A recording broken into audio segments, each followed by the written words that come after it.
Hey you guys, it's Jen coming to you from Jenny Michelle for Health, Fitness, and Beauty, and I have great news. Remember in January I told you follow me so that we can go on this journey together about being healthy, being fit, and just enjoying your life. And I must say, much applause to me and pat on the back.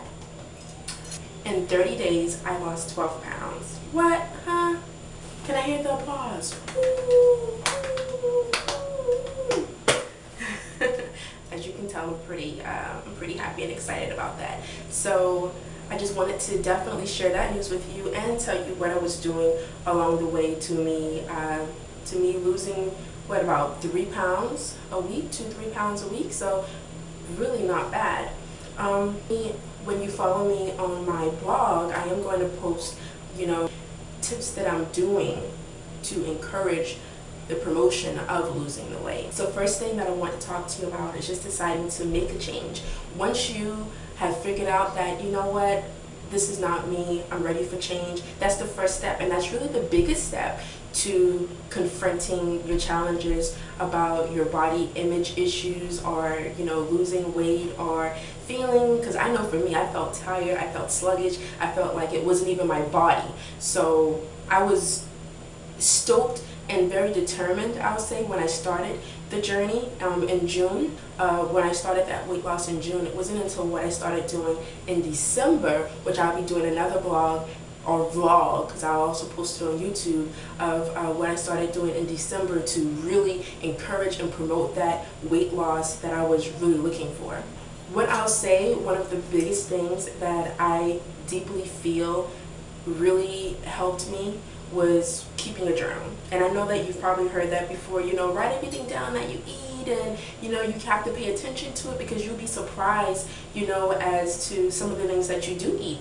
And really, this is like the first time that I'm actually going back in my journals to read on things that I ate, but I also wrote about, how I felt, before, during, or after I was even eating. I kept my journal with me all the time. If I had to keep it in the kitchen, if I was at home all day, then that's what I did. But I wanted to write down what was going on, and it just so happened that by me going back and reading it later on, I was like, wow, okay, like that's a trigger issue for me. If I'm bored, or if I'm stressed out, or if I'm studying. A big one is if I'm studying. It's like I'm studying, but I'm also trying to chew on something. So that was a big one for me. But it was by me writing it down and going back later on to realize what I was doing that was making me overeat or overconsumption. But those tips that I'm talking about, I'm going to post those on my blog though. So definitely stay on the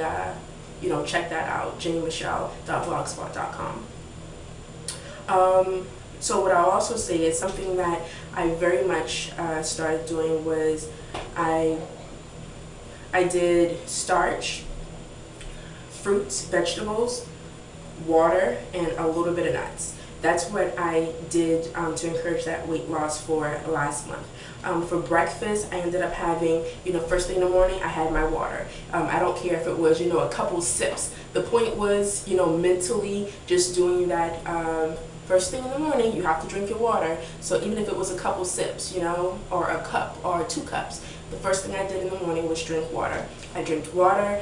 If I was hungry, I ate something. If not, I would do something until I felt hungry. When really my body is, coming from that fast of, sleeping and calming the body, and the body's organs working, and who knows what goes on when you're sleeping. I know it's something that's going on there, but the point is, when you just wake up, sometimes you don't immediately feel that feeling of hunger, of I want to eat something. So I'm definitely, what I've realized is pay attention to myself.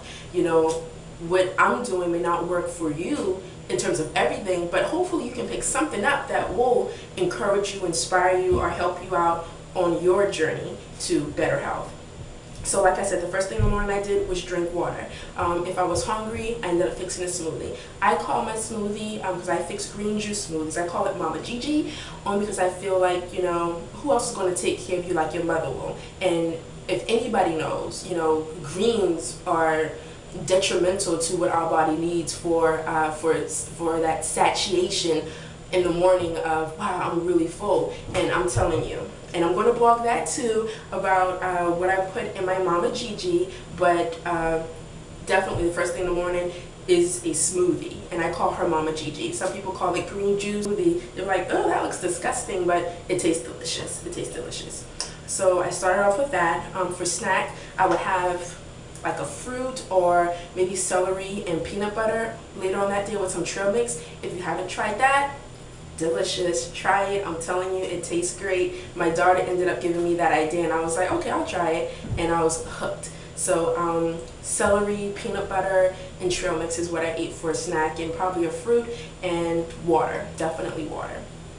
For lunch, I would have a large salad, and we're not talking about a small little salad. No, I mean a really large salad, something that would really fill you up. Those little tiny packaged salads, no, scratch that out. That's not going to work. I mean a really large salad filled with, you know, all the vegetables you can think of, like tomatoes and eggs for people who like eggs. What else did I have on there? I did have some almonds. I really don't put a lot of things on my salad. I go straight to the greens, some dressing, and the little salad toppings, and I'm good. So yeah. After my salad, I would have a snack, and my other snack would be probably a fruit and some toast with water. You'd be surprised how full you'll get off of water. And then for dinner, I would have like some type of maybe brown rice and vegetables. Now it doesn't matter if you choose brown rice, jasmine rice, wild rice, potatoes, sweet yams, I mean whatever. The point is, you know, you can have a starch, a whole grain as you would say, and a vegetable. So that's really my plan that I did. If I wanted dessert, I really didn't eat dessert, and it wasn't because I was trying not to eat it. It was because I was pretty full, you know, after a whole day of eating. So for dessert, I would have something like maybe another smoothie, a fruit smoothie, or licorice, graham crackers, chips and dips. I'm a big cheater of chips and dips. So but yeah, those are my guilt pleasures.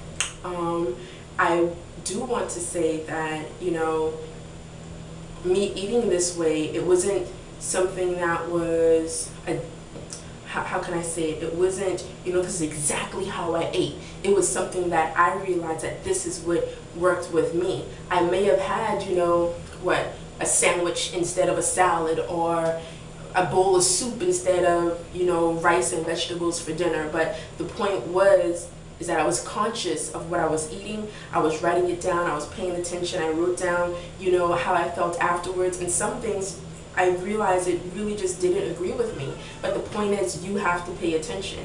And if you don't pay attention to yourself, who else will? And how will you know what works for you? Because as many people as I listen to, you know, things that work for them don't necessarily work for me. So we've already talked about, you know, making that change, and that is the first step. The first step is you making that change. You deciding that, you know what, I'm tired of this, I'm done. I'm going to do whatever I need to do to get right with me in terms of mentally, you know, physical, spiritual, you know, financial, whatever your goals are. The point is you get yourself together and you do it with you keeping in mind that you want everything aligned, you want everything right for yourself. I had to do this. I noticed that I did this a couple times during the month. Why did I want this change? You know, if it's financial goals, or if it's health goals, or if it's fitness goals, why do you want this? And you need to be real with yourself. You know, are you looking to live longer? Are you looking to not be ill, or, you know, lower your chances of being so ill? Or are you looking for high energy? What's your reason for why you want this? Because you have to ask yourself that in order for, you know, everything to come together to you, and for, I don't know if you want to call it the universe, God, your higher power, whatever, in order for everything to work for you, you have to ask yourself, why do you want this? And that's when everything will start falling into place.